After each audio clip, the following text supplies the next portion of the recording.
Bom dia. Bom dia para você que está aqui nessa manhã, você que veio com a tua família, com teus filhos.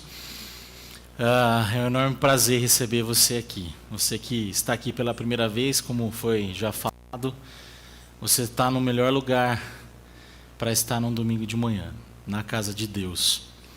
Se você procura o Evangelho, você está no lugar certo. Se você procura uma palavra embasada nas Escrituras, você está no lugar certo. Se você procura uma boa música com reflexão e teologia, também você está no lugar certo.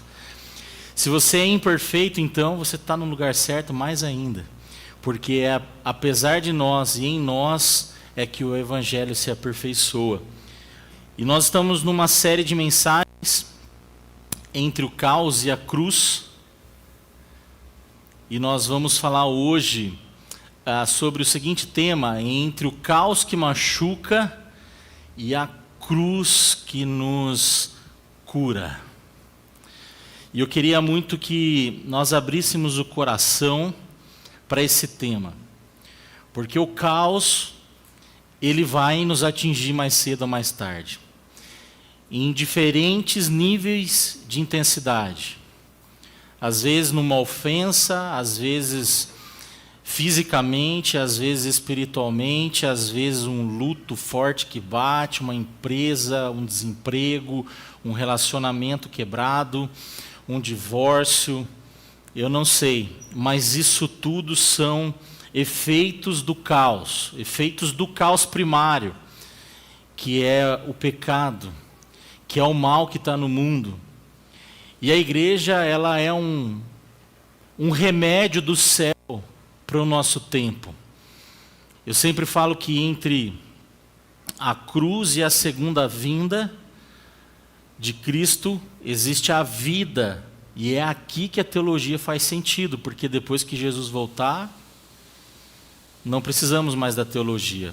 Por isso nós entendemos que a nossa teologia, teologia reformada, quando eu falo nossa, não é porque nós a desenvolvemos, mas a que nós amamos, ela responde melhor a esses dilemas do mundo moderno. A teologia reformada aponta para o mérito de Jesus, como Jesus, Deus sendo protagonista de tudo aquilo que nós entendemos de solução, de graça, de misericórdia, de agir na história, de soberania. Nós entendemos que é por isso e para isso que a teologia funciona.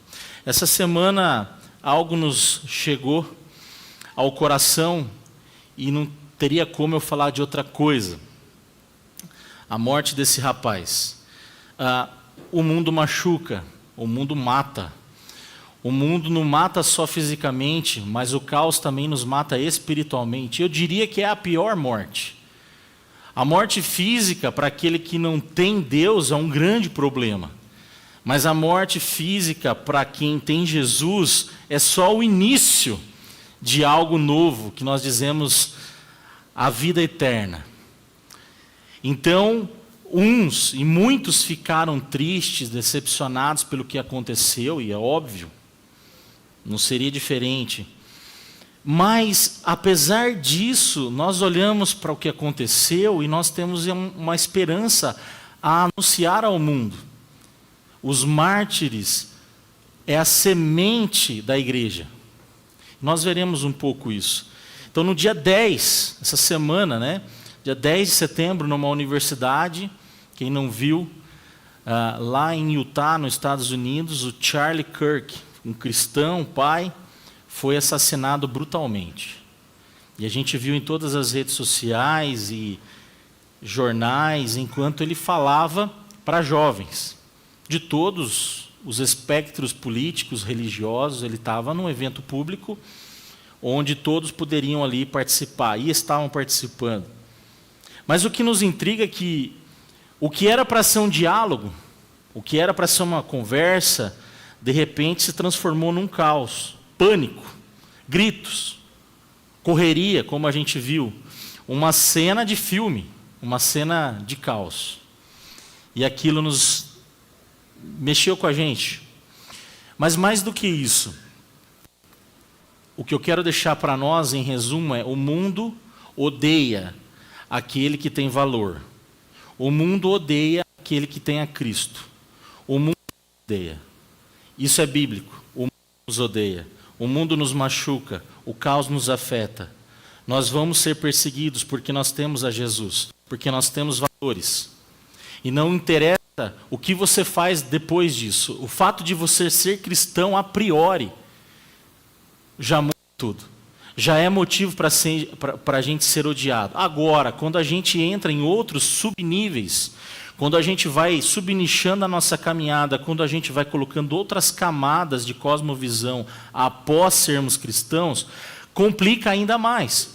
Porque se o cara é de esquerda ou de direita não gosta. Se o cara é de direita ou de esquerda também não. E aí se o cara é corintiano, aí você vai colocando camadas que a gente vai sendo ainda mais odiados. Mas o que eu quero dizer é que não é por conta disso que o mundo nos odeia. Porque lá atrás está o fato de sermos cristãos. E nós precisamos prestar atenção, porque tudo que o inimigo quer é nos dividir ainda mais a partir de todas essas coisas que acontecem. E existe uma história na Bíblia que nós vamos falar sobre isso. Mas assim também acontece com a gente, com a nossa história, e não só com o Kirk, com o Charlie. Pessoas vão chegar machucadas na nossa história, feridas por todos os tipos de coisas que acontecem. Acontecem que pessoas enlutadas vão aparecer na tua história. Pessoas que brigaram com os pais, com os amigos, pessoas que te machucaram. De alguma forma, isso vai afetar a nossa história. Você pode estar até dirigindo legalzinho no trânsito, de repente alguém bêbado bate em você. Mas você estava correto.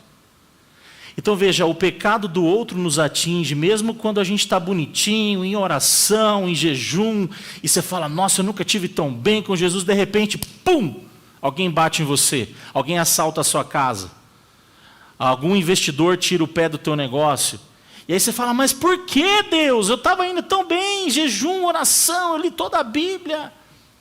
Porque é o mal, é o caos que nos atinge, dependente de quem somos. Mas quando a gente é cristão, é pior. Pode ter certeza. Nós estamos falando de um mundo caído. Caos. De um mundo que, a partir da queda até nós, até hoje, sempre foi cíclico em seus caos. Não sei o plural de caos. Causos, não sei lá. Em seus caos, acho que é isso. E a gente não pode se esquecer de que desde lá até aqui também existe uma resposta de graça para nós. E eu estava pensando muito no que falar hoje, em que tipo de esperança a gente pode refletir a partir desse mundo louco que a gente está vivendo. Porque é muito fácil a gente se indignar, ficarmos com raiva de tanta coisa acontecendo, e a gente potencializar o mal em nós, não o que é bom. E isso a gente precisa parar para pensar. As pessoas que a sociedade rejeitou vai chegar até nós. Famílias machucadas chegarão até nós. Pessoas que a religião deveria cuidar e não cuidou, vai chegar até a sua casa. E o pior, chegarão porque a própria religião as julgou. Então, eu queria muito que a gente prestasse atenção. Eu trouxe um exemplo para nós, também a pensarmos em toda essa geração. Jovens, por exemplo, que deixam a igreja, geração Y, ou seja, gente de 1980 até 1990, nós chamamos de geração Y, pode ir até um pouco menos, até um pouco mais, é só ali para você ter noção da década. 59% dessa geração, criados na igreja, desistiram da igreja. É muita gente. Desistiram de continuar frequentando um ambiente de culto. Apenas 2 em cada 10 jovens adultos acham importante frequentar a igreja. Isso é um alerta para nós. Porque ao invés da igreja acolher a dor do outro, a gente absorve o que o mundo está gerando de caos, e em vez de filtrar e trazer graça, a gente filtra, fica com raiva e julga. e age justamente do modo contrário ao que se espera de um cristão. E a gente entra na pilha, e a gente entra na onda, e quando a gente está fazendo justamente o contrário do que a Bíblia nos ensina. O problema é o efeito do caos. Ou seja, a forma como tratamos a dor das pessoas vai dizer se elas ficarão entre nós ou não. Não é sobre ter problema ou não ter problema, é sobre como nós tratamos, como a gente lida com o problema alheio. E isso vai dizer sobre a nossa maturidade, sobre o quão cristãos nós somos, sobre como nós absorvemos o problema, lidamos com ele, tratamos com ele, como um médico trata um paciente que chega ao seu consultório. Você não fica com raiva de quem está ali, um médico não fica com raiva do paciente que chegou, ele vai tentar entender, vai fazer uma anamnese, vai fazer um diagnóstico, vai prescrever o remédio e vai cuidar, vai acompanhar. E nós, como cristãos, deveríamos entender que é mais ou menos por aí o como nós devemos caminhar. Tratar da forma certa as dores de quem é o nosso próximo. Quem é o teu próximo? Quem precisa de você? Que em vez de você cuidar, você repele. O exemplo que eu trago é a consequência do caos que atinge esses jovens. Se você quiser acessar a fonte, você vê ali. De cá tem 2 relatos, não é? Do Kelsey, vai dizer que ele deixou a igreja por questões de sexualidade. Lá, são frequentemente ignoradas ou proibidas. A igreja não sabe lidar com isso. É um problema. Os pais não sabem falar de sexualidade, a igreja não sabe falar disso, então, fora os abusos e fora os escândalos, deixou a igreja. O Austin, que fala, está nessa fonte, ele vai falar o seguinte: ele sentiu-se desconhecido. Já imaginou? E no caminho errado, dentro da igreja. Tem coisa pior do que ele se sentir um ninguém no nosso meio? Tem coisa pior do que um visitante chegar aqui, ou talvez você que está aqui pela primeira vez, está no nosso meio e você fala: poxa, me senti um peixe fora d'água. É horrível. Então a gente precisa prestar atenção no como que a gente está tratando as pessoas que estão à nossa volta. Seja aquelas que a gente nunca viu ou aquelas que a gente viu e faz questão de não acolher, de virar as costas e assim por diante. Então esse cenário nos leva a uma pergunta: como Deus responde aos machucados da vida? Como que a palavra de Deus trata esse problema? O problema nunca foi Cristo. O problema sempre foi como nós representamos a Cristo. Como que aqueles o qual o mundo espera que seja a resposta e não está sendo, deveria ser. Porque se tem uma coisa que o mundo espera de nós é que de fato a gente seja santo. De fato o mundo espera em nós, mesmo nos odiando, eles esperam que a gente seja crente.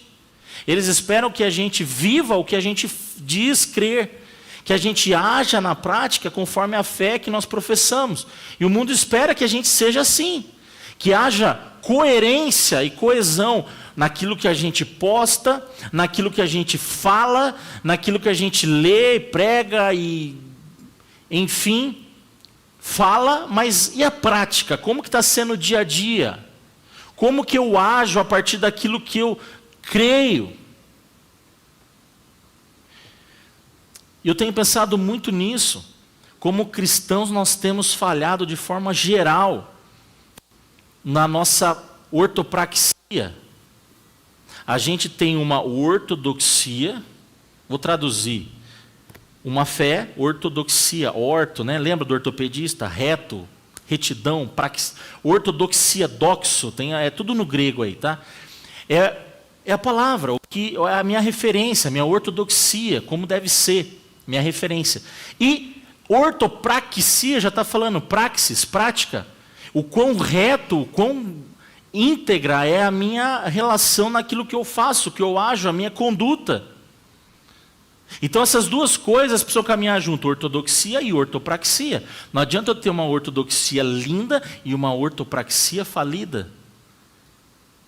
Eu não estou sendo um cristão genuíno de verdade. E não tem como também eu dizer que eu tenho uma ortopraxia plena se eu não tenho ortodoxia.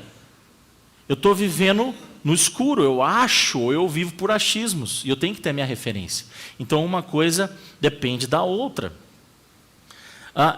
O que a gente faz com os feridos? Essa é a grande verdade. O caos nos faz ferir e ignorar os feridos. Isso é o que o caos faz. Mas nós vamos compreender o que o Evangelho faz. Aí a pergunta que fica: o que fazemos com os feridos? E uma coisa que a gente não pode deixar de lado é que a sociedade ela vai ferir com violência, com exclusão. Vai pensando aí, com preconceitos, com descaso. A religião pode ferir com a hipocrisia, como eu falei, com julgamentos, com o silêncio diante da dor, esquecer o oprimido, o pobre. A religião pode fazer isso também. As pessoas ferem também a gente com traição. Pela frente é de um jeito, pelas costas é aquela apunhalada. Traição, abandono. Tem gente que eu trato, que eu converso, que eu vejo que se sente abandonado, e isso se reflete na vida adulta, porque quando criança foi abandonado, o pai não tratou direito, a mãe não tratou direito, ou o pai foi embora, ou a mãe era uma estúpida, o pai era grosseiro, violento. Então tudo isso vem sido aquele trauma que vem crescendo até chegar na fase adulta. Aí a família tem problema e assim por diante. Porque pessoas ferem, abandonam, a indiferença.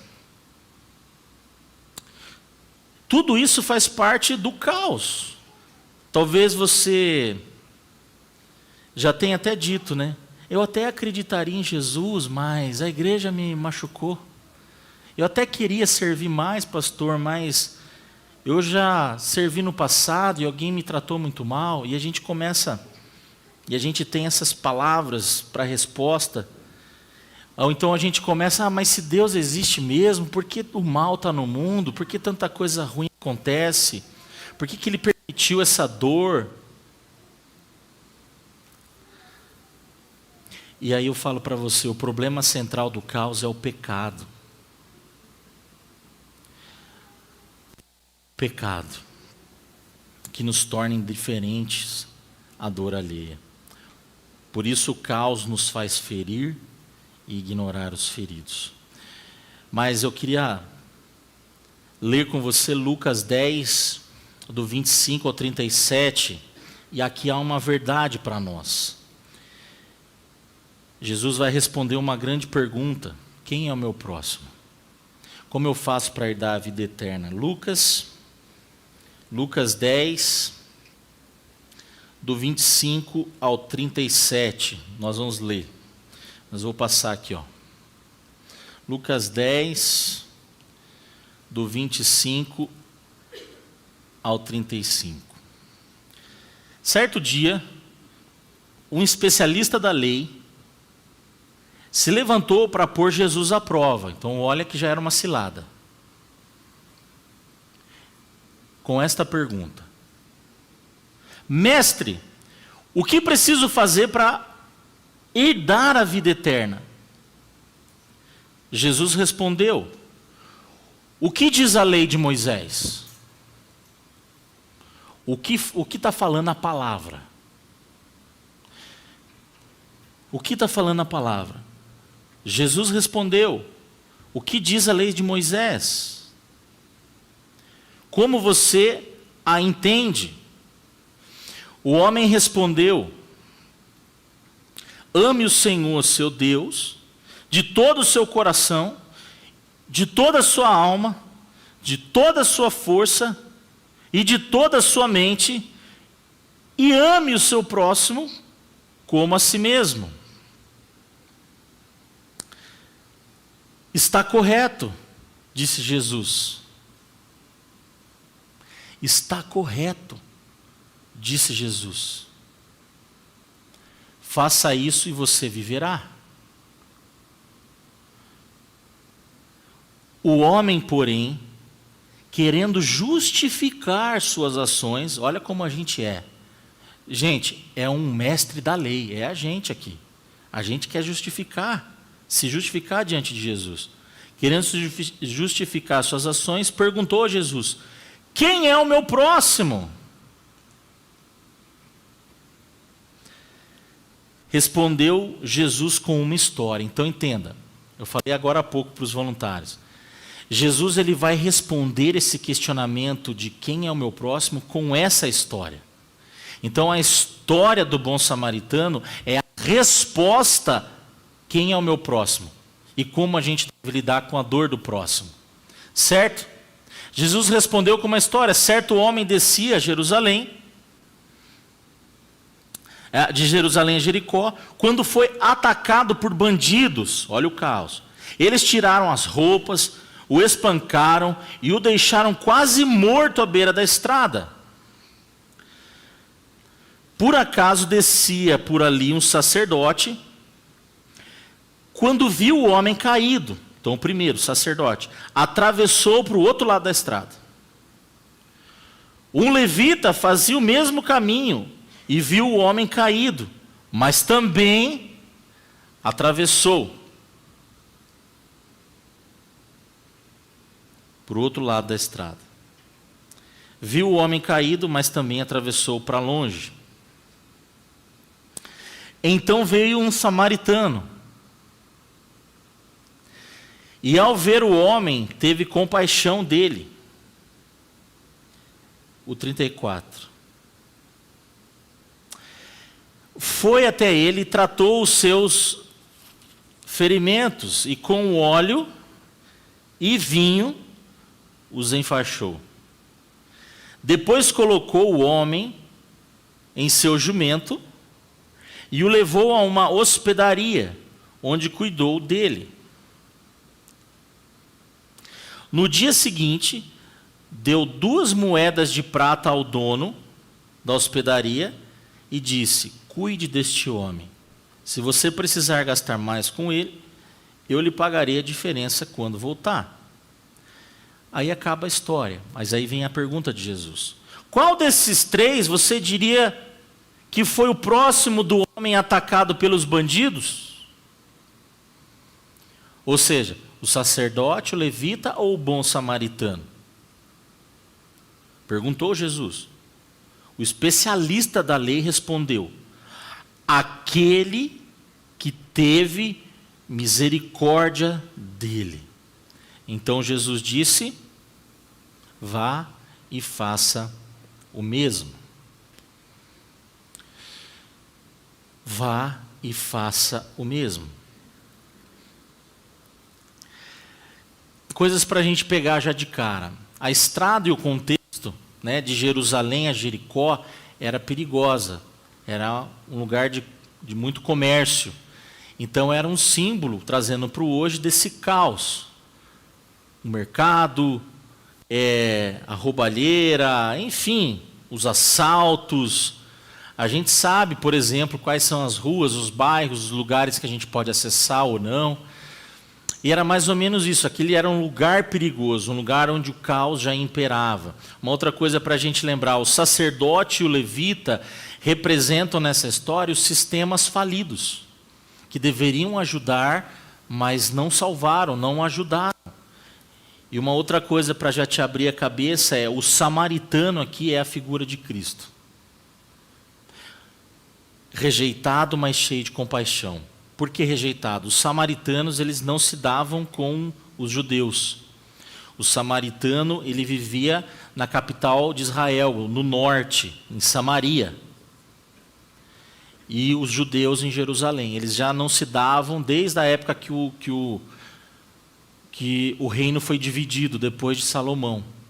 Então todas as outras tribos, exceto Judá, foi chamado de Israel. E só Judá era chamado de judeus ali, o Reino do Sul.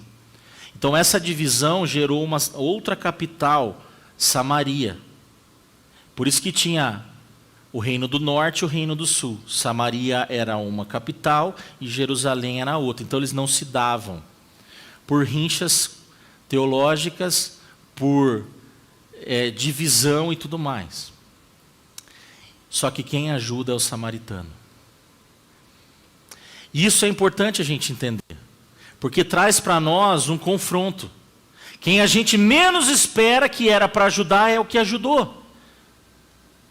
Trazendo para nós, às vezes, a gente espera que o pastor ajude, que o presbítero faça, que o diácono, que quem deveria fazer, fizesse, mas não fez. A gente espera o levita, o cara que está tocando aqui todo domingo. Mas quem vai fazer é aquele que a gente menos pensou que faria algo. E quando a gente fala, trazendo para nós hoje, talvez seja uma pessoa que nem reformada seja. Talvez nem tenha a nossa teologia, talvez nem seja cristão, mas talvez tenha mais compaixão do que a gente que deveria ter. E a gente tem que parar para pensar, que tipo de evangelho que a gente está vivendo? Entre o caos e a cruz encontramos o amor que não falha. A cruz é a resposta de Deus para o caos. A primeira coisa que eu quero que você entenda é onde o mundo machuca, a cruz cura. Então olha lá, Jesus respondeu com essa história. Certo homem descia de Jerusalém e Jericó quando foi atacado por bandidos. Tiraram roupa, espancaram, deixaram quase morto. Aí desceu o sacerdote, viu o cara e passou do outro lado. Aí passou o levita, que fazia o mesmo caminho, o mesmo trajeto. Viu o homem caído e também atravessou para o outro lado. Então vem o samaritano e ao ver o homem teve compaixão. Isso deveria mexer com a gente. Uma segunda coisa que a gente vai perceber no texto, do 33 ao 35, onde pessoas nos rejeitam, Cristo nos acolhe. Veja, então veio um samaritano, representação de Cristo. Ao ver o homem, teve compaixão.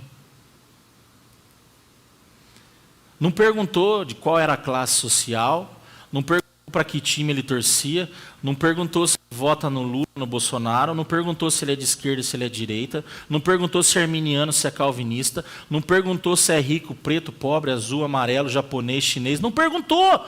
Mas é isso que o mundo quer fazer com a gente, que a gente vire um idiota e esqueça do evangelho, e a gente coloque essas coisas à frente do evangelho. E quando a gente entra nesse jogo, a gente inverteu as camadas. O evangelho é a última coisa que a gente quer fazer. É a última coisa que a gente faz. A gente joga a Bíblia no chão, aquilo que a gente acredita, todos os dias, de segunda a sexta, e chega no domingo, levanta as mãos e fala: eu te amo, Jesus. Ama nada. A gente precisa ser como esse samaritano que teve compaixão. Esse viveu o verdadeiro evangelho. Esse aplicou o que acreditava. Teve compaixão. A gente está sendo reprovado todos os dias. Paulo vai falar isso. Eu cuido para que aquilo que eu não pregue, eu não seja reprovado. Se eu não acreditar nesse livro como a palavra de Deus, ele é só um papel. Mas quando eu amo, ele é maravilhoso. Aí ele muda. Aí eu vou ler com vontade. Aí eu vou ler com carinho. Mas o fato é que a gente tem todos os dias disponível, mas a gente não abre. E aliás, não usamos nem para peso de porta. Largamos e ignoramos. Tratamos com indiferença aquilo que Deus quer de nós, o que Ele espera de nós. E a gente fala que é cristão. E a gente fala que é crente. E a gente fala que é presbiteriano. E a gente fala que é calvinista. A gente é nada, a gente nem malemar é filho de Deus nesse jeito. A gente malemar está sendo um cristão verdadeiro. A gente precisa olhar para dentro de nós e olhar para essa história e falar: poxa vida, eu sou esse sacerdote, eu sou esse levita que passou longe. Oh Deus, muda a minha vida, muda a minha história. Eu estou sendo igualzinho esses caras. Só que o que o Senhor espera de mim não tem nada dessas nomenclaturas e esses rótulos que o mundo fica impondo sobre nós. A cruz é a resposta de Deus ao caos. O amor verdadeiro, gente, transcende fronteiras, transcende a religiosidade, a cultura, o aspecto socioeconômico. O homem caído nessa estrada, ele vai representar uma vulnerabilidade humana. A pessoa que está exposta à violência, ao abandono, a tudo aquilo que o pecado pode fazer de ruim. O sacerdote, o levita, está representando a formalidade da religião vazia, que não faz nada. Agora, o samaritano, que é o desprezado, é o único que se compadece. Você está entendendo o texto? É um tapa na nossa cara, na nossa religiosidade. Isso tem que mexer com a gente tem que ficar mal ao ler esse texto. E a verdade que eu vejo é que o amor de Deus não se limita a essas barreiras que a gente cria, que nós criamos, que o mundo tem criado e a gente tem abraçado. É muito mais do que isso. Ele nos chama a enxergar as pessoas e não as categorias que elas carregam.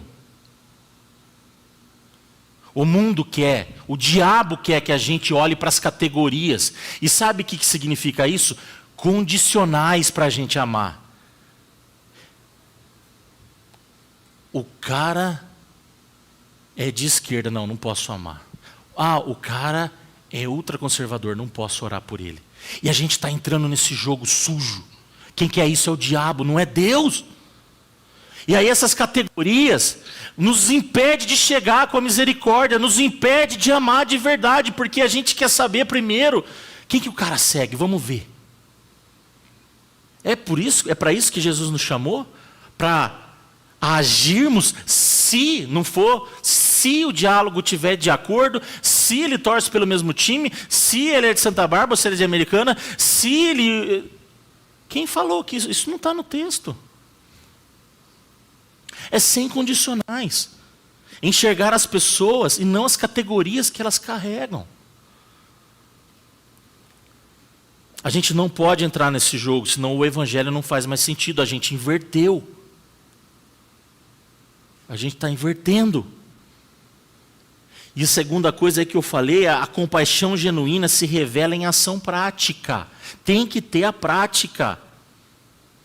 Tem que ter, o compadeceu-se é o grande verbo aí. Que significa no original um movimento profundo nas entranhas. Sentiu. E mais do que um sentimento, é aquele sentimento que faz você fazer algo pelo outro. Você não consegue ficar parado. É uma compaixão que se manifesta em ação.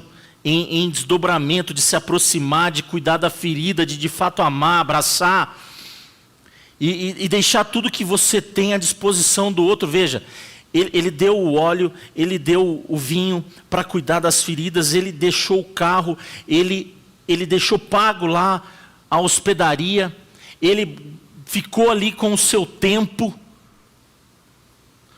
De maneira geral ele se envolveu. Porque às vezes eu posso ter dinheiro, mas eu não estou nem aí para a pessoa, não oro por ela, nem meu tempo eu gasto. Mas não, esse cara, o samaritano, ele fez tudo o que se poderia fazer.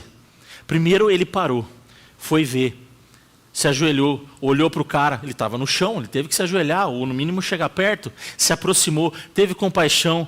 Aí ele pegou tudo que ele tinha já à disposição, deixou ali em favor daquele homem quase morto. Depois deixou ali o jumentinho dele, deixou o automóvel da época ali, leva ele para o hospital, leva para a hospedaria. E se precisar de mais, já está aqui, adiantado. Já deixou o cartão de crédito ali, já resolveu. Você consegue perceber que aquilo que esse samaritano acreditava se traduziu na prática?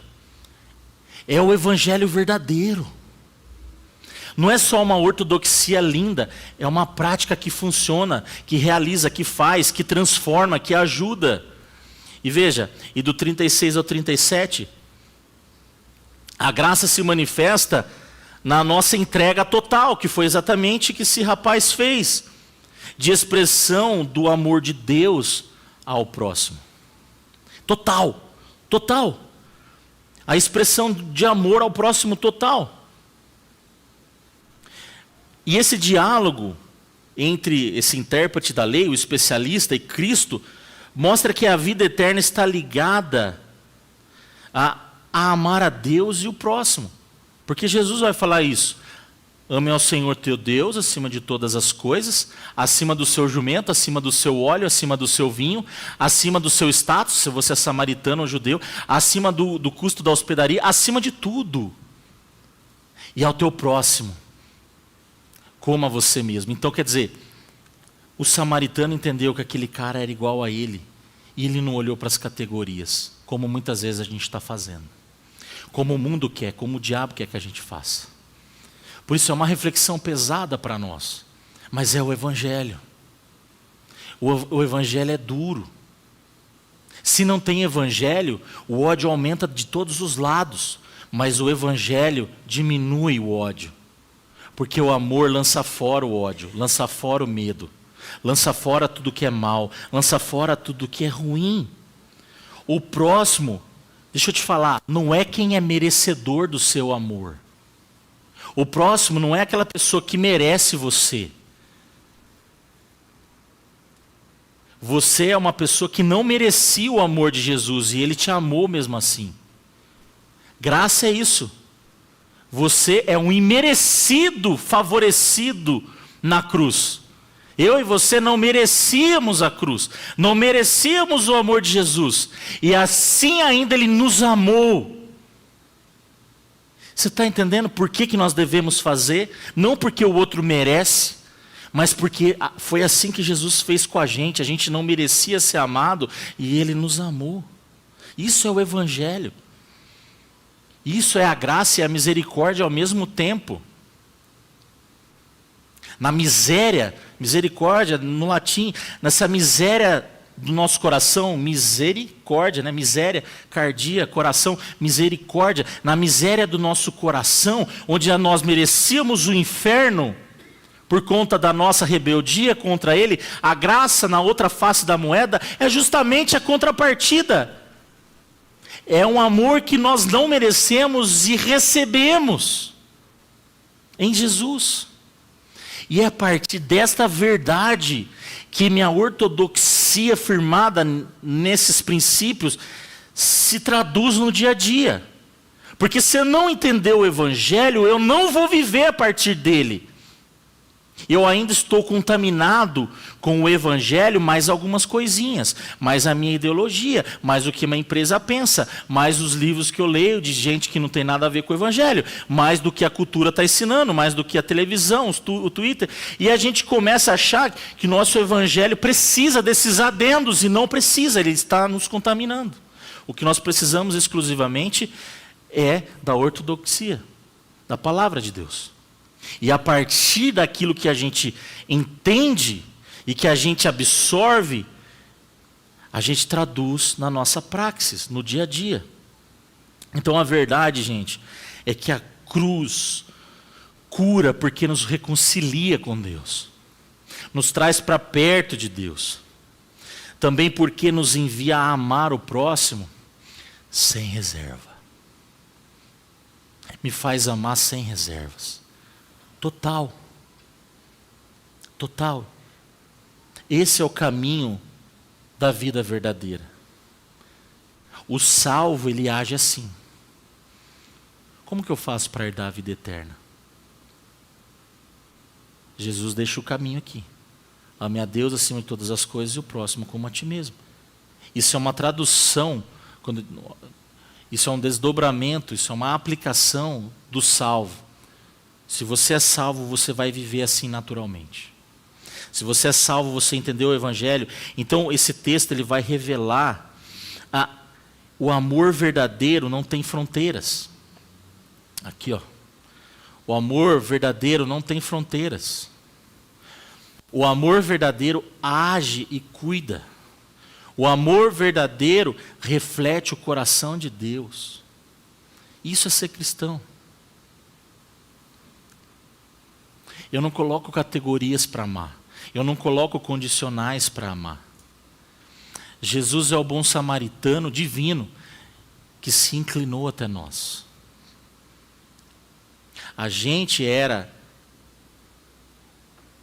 esse homem quase morto e largado à beira do caminho. Eu e você. Largados, abandonados. E aqueles que a gente esperava cuidar de nós não cuidou. Eu não sei se você hoje está aqui dentro, está cansado ou se cansou um dia da igreja, de algum líder que te decepcionou, de alguma igreja que te fez mal, de alguém que te fez mal. Eu não sei se aqueles que representavam o sistema, o sacerdote, o levita, gente da igreja, crentes, que deveriam ter te feito bem, não te fez. Jesus continua sendo o mesmo Deus, o mesmo Senhor. E apesar desses que representaram a Ele muito mal, ainda existe esperança, ainda existe gente que quer representá-lo da melhor forma possível. Então nunca foi Cristo o problema sempre foi a gente.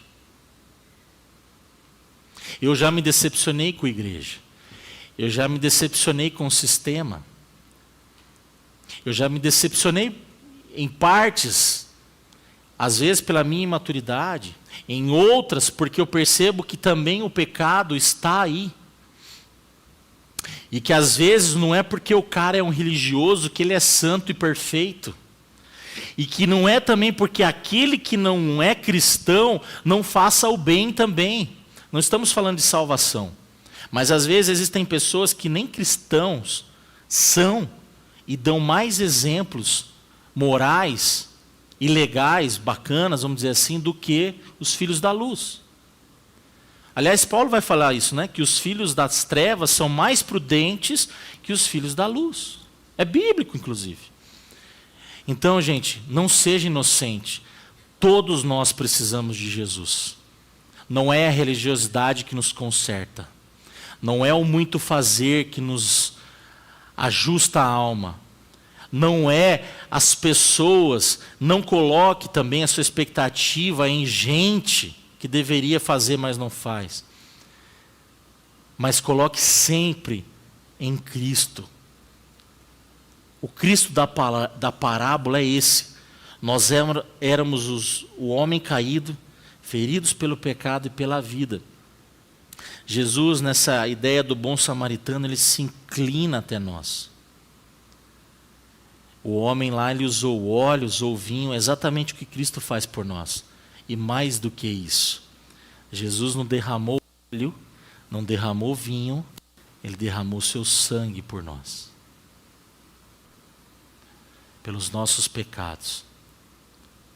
Talvez o óleo e o vinho curem o nosso exterior. Mas só o sangue de Jesus pode nos tratar por dentro. Só o sangue do Cordeiro pode nos limpar o pecado. Pode transformar a nossa essência. Pode mudar a nossa alma, entende? Jesus é mais do que o bom samaritano. Ele faz o que ninguém poderia fazer. Ele faz muito mais do que uma expectativa humana. Mais do que um Jesus histórico e social. Jesus é muito mais do que tudo isso. Jesus é aquele que nos ama, é aquele que se entrega, é aquele que no madeiro viu as nossas dores e carregou sobre os seus ombros. E lá ele paga toda a nossa dívida, e além de pagar a nossa dívida, ele nos cura por completo e nos aponta para a eternidade. Esse é o nosso Senhor.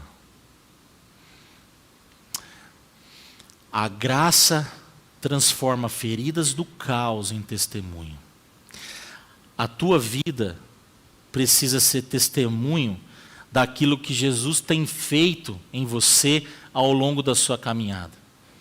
Você precisa ser um testemunho vivo das curas que Jesus fez na sua caminhada, desde quando você se converteu até aqui.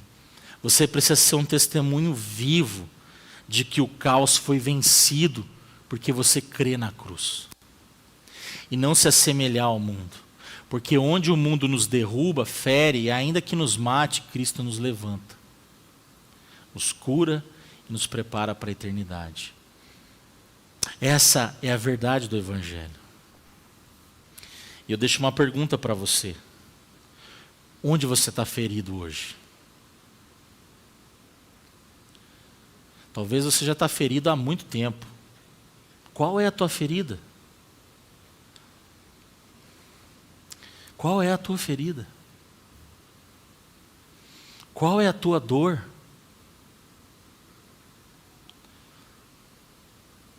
Dê nome à sua dor. Entregue a Cristo a sua dor. Compartilhe a sua dor. Você tem duas escolhas. Ou você vai conviver com a sua dor pro resto da vida e vai usar ela, inclusive, de muleta para não mudar e fazer da sua dor uma espécie de âncora para o seu vitimismo. Que eu conheço muita gente assim. Ai, pastor, mas fulano fez algo para mim. Em 1665, na época... Eu falei, gente do céu. Ou você olha para a sua dor hoje e fala, Jesus, hoje eu quero entregar. Eu quero entregar a minha dor. Eu não quero mais lidar com ela porque, de fato, eu não tenho capacidade para lidar com a minha dor. E não vai ter. Você não vai ter capacidade de lidar com a sua dor. Não vai. Talvez você já foi em psicólogo, em psiquiatra, em médicos, e ninguém resolveu. Porque talvez tenha algo mais profundo que só Jesus possa ou pode resolver. Talvez seja a falta de um perdão. Talvez seja amar justamente aquele que pensa diferente de você, aquele que é contrário às suas opiniões secundárias, não à Bíblia. E enquanto a gente dá a brecha, né? Não é assim que diz os pentecas? Enquanto a gente der brecha, fazendo alusão ao muro de Neemias, né? Que tinha os buracos e os inimigos entravam. Então, vem daí. Então, tapa as brechas, né? Neemias ia lá e fechava as entradas.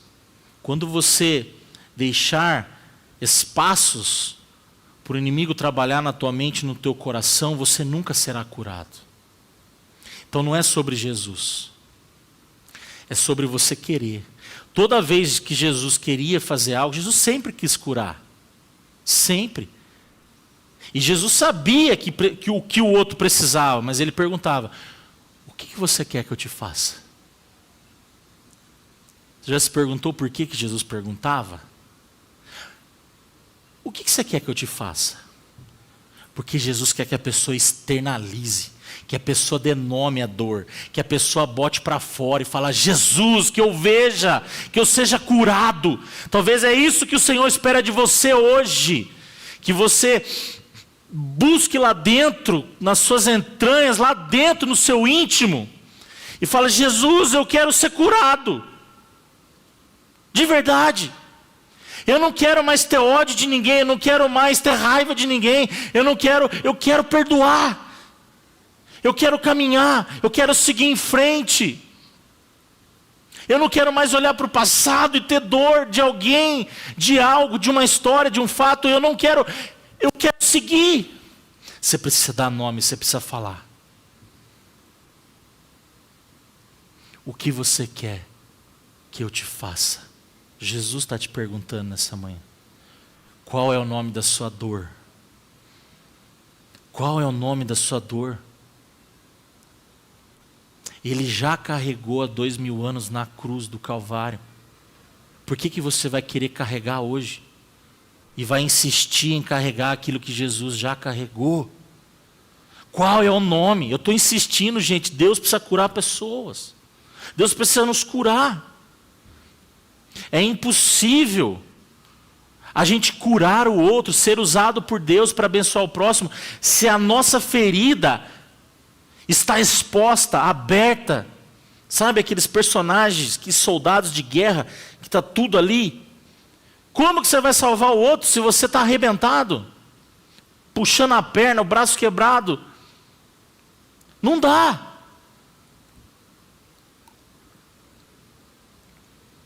Se você está morrendo, você precisa ser cuidado e deixar que o bom samaritano cuide de você. Cuide da sua história. Uma segunda coisa, para a gente pensar. Será que você não tem agido como sacerdote? Agora vamos falar da nossa hipocrisia. Será que a gente não tem sido hipócrita, como um levita, ignorando a dor de quem está ao seu lado, de quem caminha com você, de quem está dentro da sua casa, de quem está trabalhando na sua empresa, do seu chefe? O mundo ensina você a odiar o seu chefe. O mundo ensina você a odiar aquele que te põe sustento dentro da sua casa.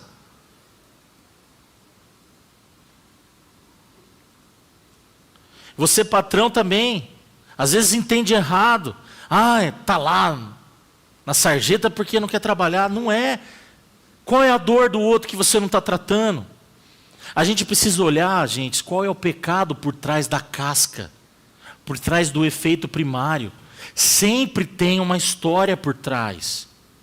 Sempre tem algo acontecendo, que são crenças limitantes de todos os lados.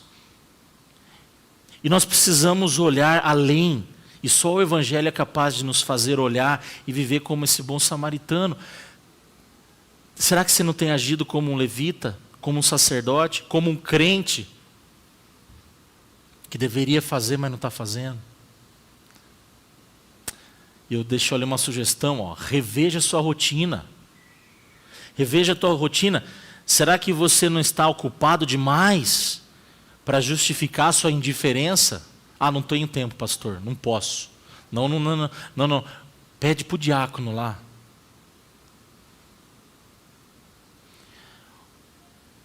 Ore e peça a Deus, ao Espírito Santo, que te dê sensibilidade. Talvez o que está te faltando é sensibilidade também, de perceber a percepção da dor, de gente que você está ignorando. Isso é sério. Pensa nisso. E uma terceira pergunta. Você conhece alguém ferido? Fala para Deus trazer a sua memória agora. Quem que está ferido?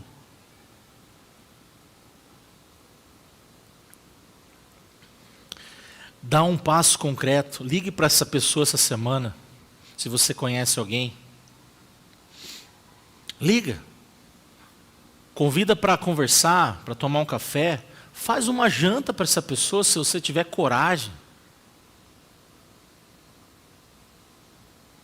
Manda um WhatsApp. Perdoe. Abraça. O Evangelho é sobre isso, gente. Não tem categorias. O mundo quer que a gente fique botando selo nas pessoas. Sabe com aquelas brincadeiras de quinta série, que você está passeando na classe, o cara vem e cola um papel, me chuta? A gente está caindo nessas brincadeiras de quinta série do mundo espiritual. E, em vez de a gente ir abraçar, a gente olha lá, me chuta, e a gente vai lá e chuta. Não podemos entrar no jogo do inferno, do jogo do diabo. A nossa luta não é contra carne ou sangue. A nossa luta é contra principados e potestades. Sabe o que significa isso? Que a nossa luta não é carnal. As armas da nossa milícia não são deste mundo. Milícia é um termo bíblico. As armas da nossa maneira de guerrear não são carnais. Elas são poderosas em Deus. Oração, jejum, leitura da palavra, disciplinas espirituais. Uma praxis que tem a ver, que se desdobra a partir de uma boa teologia. É assim que a gente vence a guerra. Não é na força no braço. Não é com narrativas. É como Jesus fez. E não é nada diferente do hoje, do que viveu Jesus na época do Império Romano. É a mesma coisa. Existia lá seus imperadores, os Césares. E o povo achava que Jesus iria vir com revólver, bala, canhão. E Jesus vem, gente, o meu reino não é deste mundo. Não é. O meu reino não tem nada a ver. Pedro, dá César o que é de César. Vai lá, pesca, na boca do peixe vai ter uma moeda lá, você pega aquela moeda lá, de lá vai ser o seu sustento. Você precisa pescar. E Deus vai ensinando, Jesus vai ensinando como a gente deve viver. Mas sabe qual que é o nosso problema? A gente não lê o que Jesus espera que a gente leia. A gente não vive a partir dos seus ensinamentos. Depois a gente fala que é cristão, que a gente ama a palavra. Como que eu vou cuidar do próximo? Como que eu vou ter sensibilidade? Como que eu vou viver algo novo se nem esse livro eu abro? Se eu não tenho um relacionamento verdadeiro com Jesus? Portanto, chegar nesse nível já é um nível de grande maturidade. Olhar para o ferido, abraçar a dor, é só um cristão verdadeiro, que passa por cima de todas essas camadas que o mundo vai colocando. Sabe? Vai pondo camadas, a gente vai entrando no jogo. O evangelho faz assim, ó, vrum. Ele é meu próximo, ele tem um coração, ele tem uma alma vivente, ele é meu próximo. Acabou. Por isso que ser cristão basta. Ser cristão basta, gente. Eu não preciso de mais nada. Ser cristão basta. A cruz cura. E como eu falei, né? É impossível curar o outro quando a nossa ferida está exposta e a gente está morrendo. É impossível, eu preciso ser curado por Jesus para voltar ativa. E sabe que o inimigo mais quer de nós? Que a gente fique no departamento médico. Igual o jogador caro, né? Que fica lá dando migué. Machucou a unhinha, fica no departamento médico a vida toda. E não volta a jogar. Tudo que o inimigo quer é que a gente fique nessa zona de conforto do mundo espiritual, paradinho, quietinho. Eu não dou trabalho nem para um lado nem para o outro. Eu fico ocioso em stand-by. É tudo que o diabo quer. Só que a gente precisa voltar. Qual que é a sua dor? Vamos resolver a sua dor. Qual que é o seu problema? Vamos colocar diante de Jesus. Ó, soldados guerreiam as guerras do céu. A gente precisa estar ativo, a gente precisa estar amando, a gente precisa estar guerreando, a gente precisa estar na ativa. O reino de Deus não é desse mundo. E a gente só vai conseguir fazer algo se a gente estiver curado. Baixe tua cabeça, vamos orar.